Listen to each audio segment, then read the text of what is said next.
A los que no es, que el Señor les bendiga. Espero que sea de lunes, Señor, que sea una buena noche, como lo ha sido hasta el momento. Preparé una pequeña reflexión para este día, teniendo en consideración los tiempos que estamos viviendo ahora, ¿no es cierto? Se nos viene un fin de semana bastante convulsionado, ¿no es cierto? Y me imagino que han tenido la oportunidad de ver cómo se llaman estas propagandas políticas que dan cerca de las 9 de la noche. Y me ha llamado mucho la atención lo polarizado que está nuestro país. Independiente de la opción que cada uno de manera particular haya decidido que va a votar, digamos, independiente de aquello, está claro que hay dos posiciones que están diametralmente opuestas y con posturas bastante radicales unas de otras. Y eso me ha hecho reflexionar un poco en el liderazgo, el nivel de liderazgo que la humanidad ha desarrollado en este último tiempo. Visiones bastante individualistas, muchas de ellas egocéntricas, que solo buscan posicionar a personas, digamos, en un stand, digamos, de como alto grado valórico, digamos, con un juicio perfecto sobre las cosas como deben ser. Y lo que menos hemos visto en este tiempo ha sido un liderazgo que a nosotros nos mueve, que es el liderazgo cristocéntrico, el liderazgo que sirve en función de lo que el Señor quiere para nuestras vidas, ¿ya? Y por título yo le puse a esta pequeña reflexión: sirva por amor a Dios. Y quería compartirles algunos versículos. Por lo general, el pastor muchas veces ha hecho comentarios que en la enseñanza la idea es tratar de tomar un texto en su contexto, digamos, para que no termine siendo un pretexto de algo, ¿ya? Sino que básicamente voy a tomar un relato entero y sobre ese desarrollar una idea. Pero ahora hice algo diametralmente opuesto, digamos, ¿ya? Traje una serie de versículos que me gustaría compartirlos para que los tuviera y sobre eso desarrollar el tema. Los voy a leer. El primero está en 1 Corintios 15:58. No es necesario que vaya a la escritura, porque como son tantos, no vamos a alcanzar. 1 Corintios 15:58 dice: por lo tanto, mis queridos hermanos, manténganse firmes,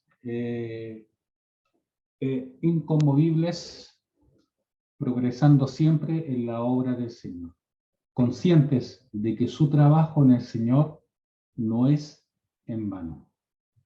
Romanos 12:11 dice: nunca dejen de ser diligentes, antes bien, sirvan al Señor con el fervor que da el Espíritu. Juan 12:26: quien quiera servirme, debe seguirme, y donde yo esté, allí también estará mi siervo. A quien me sirva, mi Padre lo honrará. Marcos 9:35. Entonces Jesús se sentó, llamó a los 12 y les dijo: si alguno quiere ser el primero, que sea el último de todos y el servidor de todos. Marcos 10:45. Porque ni aun el Hijo del Hombre vino a que le sirvan, sino para servir y para dar su vida en rescate por muchos. Mateo 25:21. Su Señor le respondió: hiciste bien, siervo bueno y fiel. En lo poco has sido fiel, te pondré a cargo de mucho más. Ven a compartir la felicidad de tu Señor. Segunda Timoteo 3:16-17.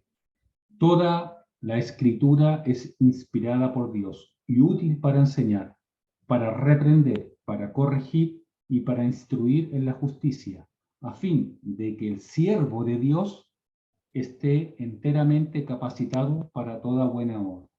Gálatas 5:13.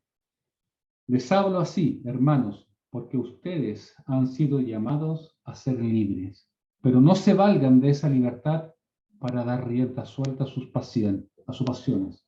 Más bien, sírvanse unos a otros con amor. Mateo 20:28. Así como el Hijo del Hombre no vino para que le sirvan, sino para servir y para dar su vida en rescate por muchos. Juan 13:14. Pues si yo el Señor y el Maestro les he lavado los pies, también ustedes deben lavarse los pies los unos a los otros. Y finalmente Mateo 20:26-27, leemos, pero entre ustedes no debe ser así. Al contrario, el que quiera hacerse grande entre ustedes deberá ser su servidor. Y el que quiera ser el primero deberá ser esclavo de los demás. Queda súper claro el concepto de servicio que el Señor ha diseñado para nuestras vidas. Nosotros los hombres, particularmente los hombres, somos llamados a servir, pero en el más amplio sentido de la palabra. Y la palabra servir implica ser de utilidad a los demás y ser capaz de dedicarse como un instrumento para el propósito de Dios. Y la verdad es que este término, esta palabra instrumento, a mí me encanta. En Hechos 9 se relata cómo el Señor llamó en una visión a Ananías, ¿no es cierto?, para que fuera a imponerle sus manos a Saulo, para que éste recuperase la vista después del encuentro. ¿Se recuerdan que éste tuvo camino a Damasco con nuestro Señor Jesucristo? Y cuando Ananías manifiesta su preocupación al Señor por lo que había oído de Saulo y cómo éste había perseguido a los cristianos para encarcelarlos, el Señor le señala, ¿no es cierto? En el versículo 15 le dice, ve, insistió el Señor, porque ese hombre es mi instrumento escogido para dar a conocer mi nombre, tanto a las naciones y a sus reyes como al pueblo de Israel. Es interesante porque el Señor no dijo, este hombre tiene todas las capacidades intelectuales y un alto nivel de convencimiento para que me ayude a transmitir el Evangelio. No, dijo, todo lo contrario. Lo interesante, lo interesante de un instrumento es que por sí solo carece de cualquier valor. Yo recuerdo hace unos 7, 8 años me dio por tocar teclado. Así que fue audiomúsica, me compré un teclado bonito, qué sé yo, lo puse en la pieza, le puse el pedestal, me compré una sillita, pero de los 7 años que lo tengo, creo que no he logrado sacarle un acorde que sea grato a mis oídos, menos a mi esposa, que me tiene que aguantar ahí mi destemplada música. Lo único que se alegran son los gatos que se ponen a aullar ahí cuando escuchan el teclado. ¿Ya?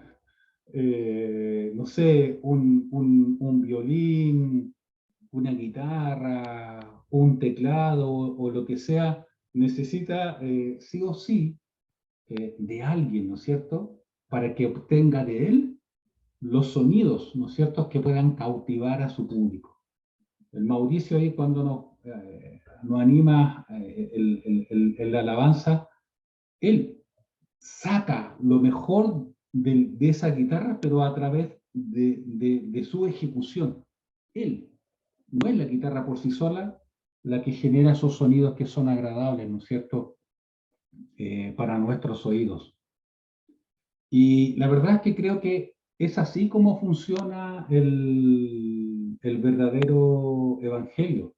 y escucharlo a usted hablar, ¿no es cierto? Al hermano Giovanni, a Luis, a José, a todos los que estamos acá presentes cuando hablan de su testimonio, es obvio que es el Señor quien ha estado obrando, ¿no es cierto? Y utilizándolo en medio de nuestras vidas. No ha sido una cuestión que haya sido resultado de nuestras propias fuerzas.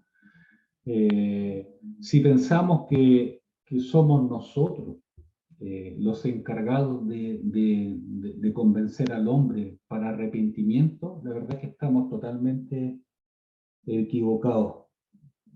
Es el Señor que nos usa, ¿no es cierto?, como estos instrumentos musicales para transmitir en la forma y en la medida justa su mensaje. Debo reconocer que muchas veces, después de haber hablado con alguna persona, ¿no es cierto?, respecto al Señor, me he quedado al final como con una especie de sensación de, pucha, lo pude haber hecho mejor. ¿Ya? Y no sé si le ha pasado eso. Pero después me acuerdo que olvidamos en realidad que las palabras que el Señor pone en nuestras bocas no están dirigidas a atender nuestra propia racionalidad, sino que está dirigida en su justa medida, pero a quien la oye. No se trata de nosotros o de nuestra, ¿no es cierto?, capacidad de convencimiento. El Señor nos va a usar como instrumento en la forma, en la medida y en los tiempos que Él lo haya decidido. Nosotros somos simplemente parlantes usados por el Señor. Y con respecto al servicio, creo que como hombres, este debe partir primeramente en nuestro hogar, en nuestra casa. Somos cabeza, ¿no es cierto? Somos cabeza de nuestro hogar. Y nuestro objetivo como tales es velar por las necesidades de nuestra esposa, de nuestros hijos, ¿no es cierto?, para que sean atendidas de una forma que sea grata al Señor. Además, tenemos nuestra obligación, primeramente, con nuestra iglesia. Hemos hablado harto de nuestra iglesia, de lo contentos que estamos de la iglesia que el Señor ha dispuesto para nuestra vida. Y de la misma manera, también tenemos que servir en nuestro trabajo, en nuestra familia, con nuestros vecinos, con todo nuestro entorno social, digamos, en general, ¿ya? Y la verdad es que creo que la manera en que servimos determina cuán convencidos estamos de la obra de Cristo en la cruz. Porque nuestro servicio no está condicionado a recibir algo a cambio, sino a reconocer y retribuir en parte que nuestra salvación es el fruto del mayor servicio que ha existido. Y es que nuestro Dios, ¿no es cierto?, ha dado la vida de su propio Hijo para que seamos salvos por gracia y por misericordia. Y cuando servimos por amor a Dios, debemos ser sensibles a las necesidades del otro. Y una de las cosas que he aprendido con el tiempo es que el servicio nos mueve a la misericordia. Y la verdad es que la misericordia está lejos de ser un sentimiento, es todo lo contrario. La misericordia es acción, es mover.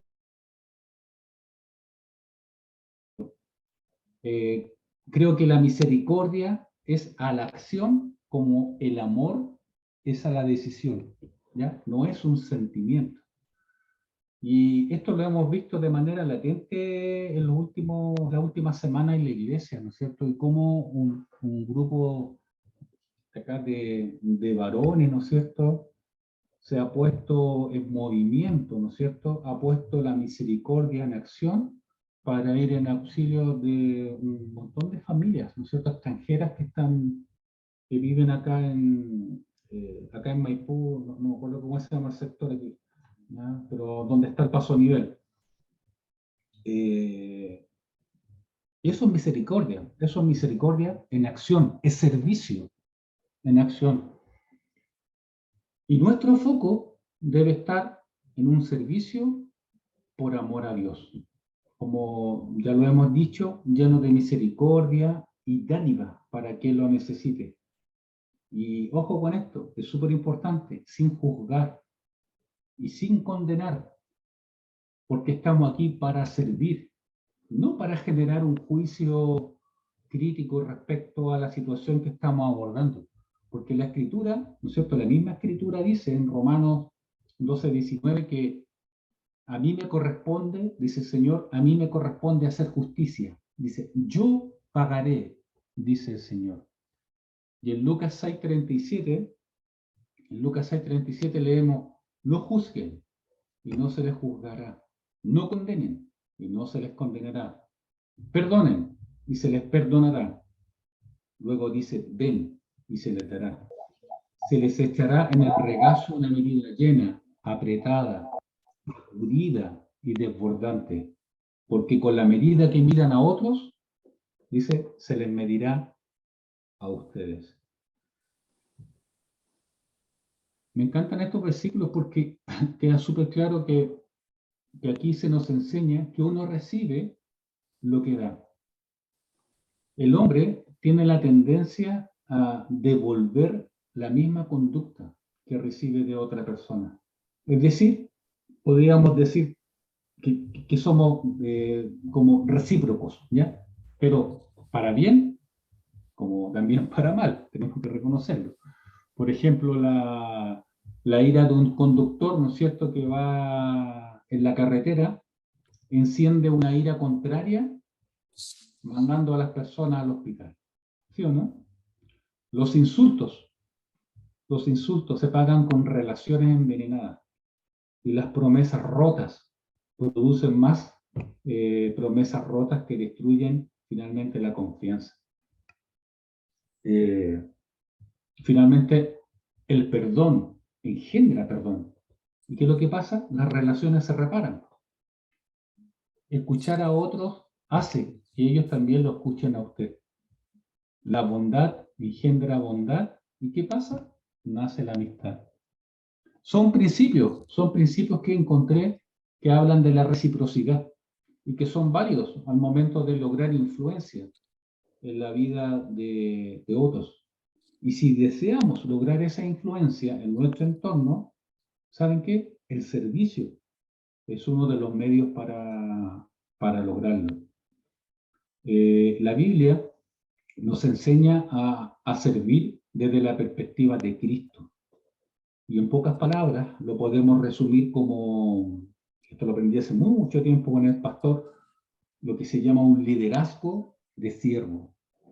Este enfoque bíblico es interesante porque nos pone en una posición secundaria y apunta a guiar, pero con una actitud humilde, poniendo al otro en primer lugar. Es decir, es una guía basada en el fruto del Espíritu. Y bíblicamente el fruto del Espíritu, ¿se recuerdan? Es amor, gozo, paz, paciencia, benignidad, bondad, fe, mansedumbre y templanza. Y en ocasiones nuestro servicio tiende equivocadamente a lograr una influencia, pero que es natural, que se nutre, ¿no es cierto?, que se basa en nuestra propia cosmovisión de la vida. Y con esto, lamentablemente, lo que estamos haciendo es evitar la obra del Espíritu Santo para lograr una influencia divina que viene de los cielos, que viene de lo alto. En Mateo 20, del 25 al 28, leemos lo siguiente, dice: Pero Jesús los llamó y les dijo, ustedes saben que a los que gobiernan entre las naciones les gusta mostrar su poder. A sus principales dirigentes les gusta ejercer su autoridad sobre la gente. Pero entre ustedes no debe ser así. Más bien, el que quiera ser más importante entre ustedes debe hacerse su siervo. El que quiera ser el número uno entre ustedes debe ser su esclavo. Así como el Hijo del Hombre no vino para que le sirvieran, sino a servir a los demás y a dar su vida en rescate por mucho. Increíble, porque este tipo de servicio es radicalmente opuesto a lo que la sociedad nos enseña. Si usted escribe en liderazgo, liderazgo es influencia. Cuando hablamos de influencia estamos hablando de liderazgo. Si usted escribe liderazgo en Google, lo primero que va a leer es: el liderazgo es el conjunto de habilidades gerenciales o de las directivas que un individuo tiene para influir en la forma de ser y actuar de las personas o en un grupo de trabajo determinado, haciendo que este equipo trabaje con entusiasmo hacia el logro de sus metas y objetivos. Si se fija, este tipo de liderazgo busca generar una influencia, pero de manera particular o individual para quien está dirigiendo. ¿Ya? Si se fijan, no está pensado en el otro, sino en la forma de lograr mis objetivos personales. Es una visión egoísta que se trata de justificar mediante el mérito, ¿no es cierto? La famosa meritocracia y la recompensa. Este liderazgo o esta influencia existe, pero el problema que es acotado. Es acotado y solo se sostiene en la medida que esos acuerdos pactados sean retribuidos en la manera que fueron originalmente acordadas. ¿Ya?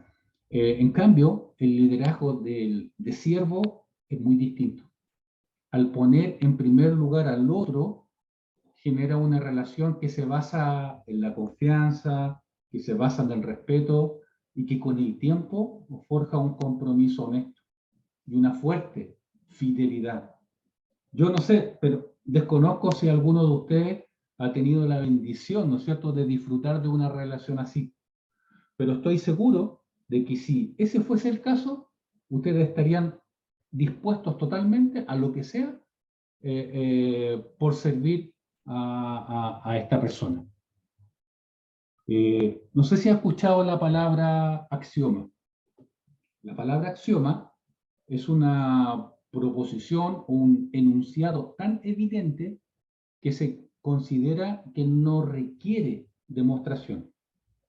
¿Ya? No requiere demostración, porque son lo suficientemente contundentes. Y estos principios que estamos estudiando, son un axioma bíblico verdadero. Siembra bondad, cosecha bondad. Siembra amor, cosecha amor. Creo que el servicio y el sacrificio ponen la base para una influencia de mejor calidad.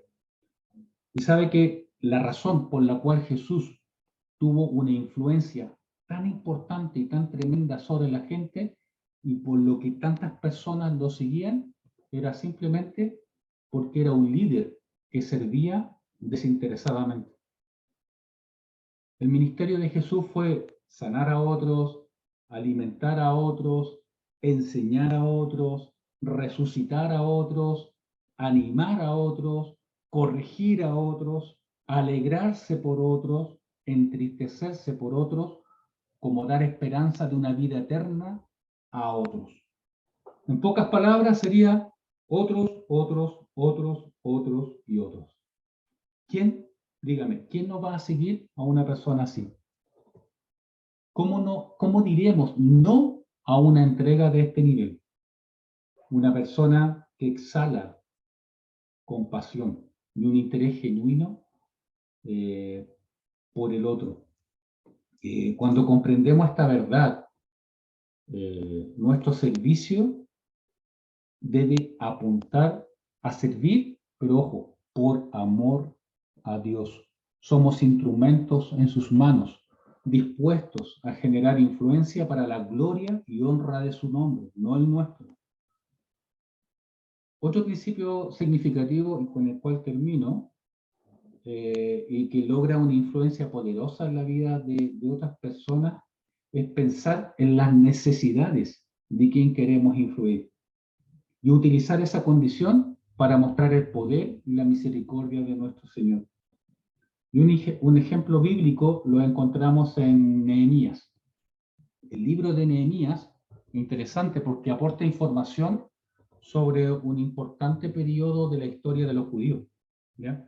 Este incluye la reconstrucción, ¿se recuerdan?, de la ciudad de Jerusalén, pero también de la vida espiritual de los judíos que habían regresado del cautiverio. Y cuando los israelitas volvieron a Jerusalén tras su cautiverio en Babilonia, encontraron la ciudad totalmente en ruina, destruida, ¿no es cierto? Y el muro protector que rodeaba la ciudad estaba reducido literalmente a escombros, lo cual hacía a los israelitas, ¿no es cierto?, vulnerables ante el ataque de sus enemigos. Y bajo la dirección de justamente de Nehemías, los israelitas comenzaron a reconstruir el templo. Este Nehemías fue un líder de los judíos con capacidad de influencia. Él era el copero del rey de Persia, ¿ya? Y Nehemías le pidió autorización al rey para reconstruir los muros de Jerusalén, ¿ya? Sin embargo, Nehemías no se conformaba solo con edificar estructuras físicas, que eran los muros. Él quería que su pueblo también fuera edificado, pero espiritualmente. Y ayudó a los judíos a tomar las riendas de su vida, su tierra y su destino como pueblo de Dios. Y lo interesante de esto es que Nehemías tenía un tiempo muy acotado para ejercer este trabajo. Él pidió un permiso, digamos, un tiempo sabático, digamos, al rey para poder hacer este trabajo. Pero, por lo tanto, como tenía tan poco tiempo, tenía que lograr un nivel de influencia tan importante en los judíos y motivarlo a tal punto para lograr terminar cuanto antes ese trabajo, pero sin poner en riesgo la calidad de la restauración. Yo creo que más de alguno acá, ¿no es cierto?, sabe lo que es trabajar bajo presión, con plazos acotados, ¿no es cierto?, y, ojo, apuntando a un trabajo de excelencia, ¿verdad? ¿Quién de ustedes no trabaja en general bajo presión? Pero ese trabajo bajo presión no puede ir en desmedro, ¿no es cierto?, de la calidad o de la excelencia del servicio. Por lo tanto, esto requería un nivel de influencia lo suficientemente potente para motivar e influenciar de manera significativa a su equipo, a los judíos. ¿Cómo lo hizo Nehemías? ¿Cómo lo hizo? ¿Cómo logró este nivel de influencia? Usando el mismo principio del que estamos hablando, es decir, pensando en las necesidades de su equipo de trabajo. O sea, los mismos judíos que construirían el muro. Y en Nehemías 3 podemos leer cómo este líder puso a cada persona a reconstruir la parte de la muralla que le quedaba más cerca a la casa de esa persona. Y en estos 32 versículos que están en el capítulo 32, se señala a cada familia y a cada persona que tuvo que reconstruir el tramo de muro que le correspondía. Y todo esto fue después de una tremenda arenga, ¿no es cierto?, que Nehemías le propició a los judíos. Ahí está en el versículo 17 y 18, por si lo quieren leer. Bueno, lo voy a leer. Dice: entonces les dije, ustedes conocen la situación en que estamos. Jerusalén está en ruinas y sus puertas están consumidas por el fuego. Así que trabajemos juntos y reconstruyamos la muralla de Jerusalén para que dejemos de sufrir esta humillación en la que estamos viviendo. También les conté lo bueno que Dios había sido conmigo y lo que me había dicho el rey. Ellos dijeron, todos animados, manos a la obra. Eso es influencia. Pensar en las necesidades del otro. Nehemías resolvió el problema más grande al identificar la necesidad más apremiante de los judíos. ¿Y cuál era? La necesidad de sus propias casas. Este personaje del Antiguo Testamento puso el enfoque en las necesidades del otro.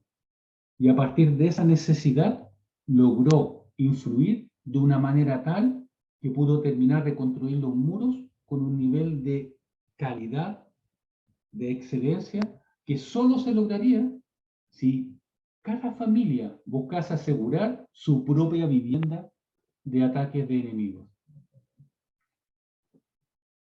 Nehemías, luego de identificar y servir la necesidad de la gente, logró la influencia que se obtiene al servir por amor a Dios, de un liderazgo de siervo, pensando en el otro, y luego en el otro, y después en el otro. Este principio de influencia, queridos,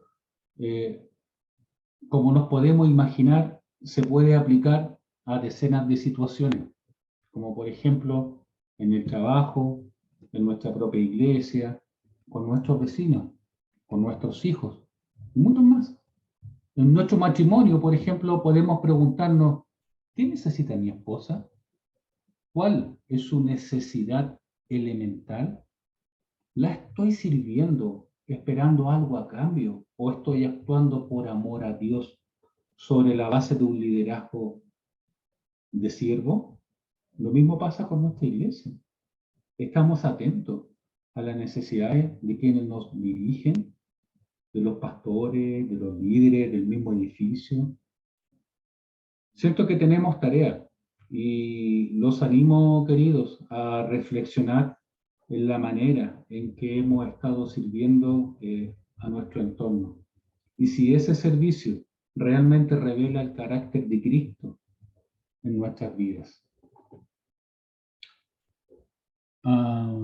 Padre amado, Señor, te quiero agradecer por este tiempo, Señor. Padre, acá vemos un grupo de varones, Señor, que ha dispuesto de su tiempo, Señor, para poder, Señor, aprender de ti, de poder animarnos, Señor. Padre, queremos ser usados, Señor, como instrumentos suyos, Señor.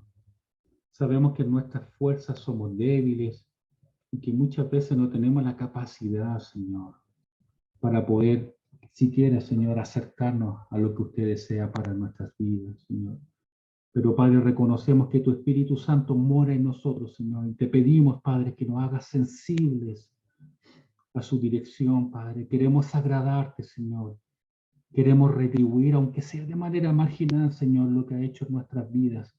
Queremos ser instrumentos, Señor, para proclamar esa verdad, Señor, que trajo libertad a nuestras vidas, Señor, que trajo gozo, que trajo esperanza, independiente de las situaciones que podamos vivir, Señor. Padre, estamos agradecidos, Señor, de que tú hayas abierto nuestros ojos, Señor, y podamos entender que nuestra realidad, que nuestra vida, Señor, se extiende más allá de esta vida, Señor, más allá de este mundo, Señor. Tenemos, Señor, un boleto, tenemos un ticket, Señor, un pasaje, Señor, gratuito, entregado por la obra de Cristo en esa cruz para vida eterna, Señor. Padre, Señor, haznos siervos, Señor, que sean gratos a ti, Señor. Padre, que sea el otro, Señor, nuestro principal foco en las vidas, Señor, dejando nuestro egocentrismo, Señor, y nuestra propia vanidad, Señor, de lado, Señor. Anímanos, Señor. Muévenos, Señor. No nos dejes tranquilos, Señor, para poder, Señor, salir, Señor, y proclamar tu nombre como a ti te es grato, Señor. Padre, te alabamos, Señor, y te damos gracias por este tiempo. En el nombre de Jesús. Amén.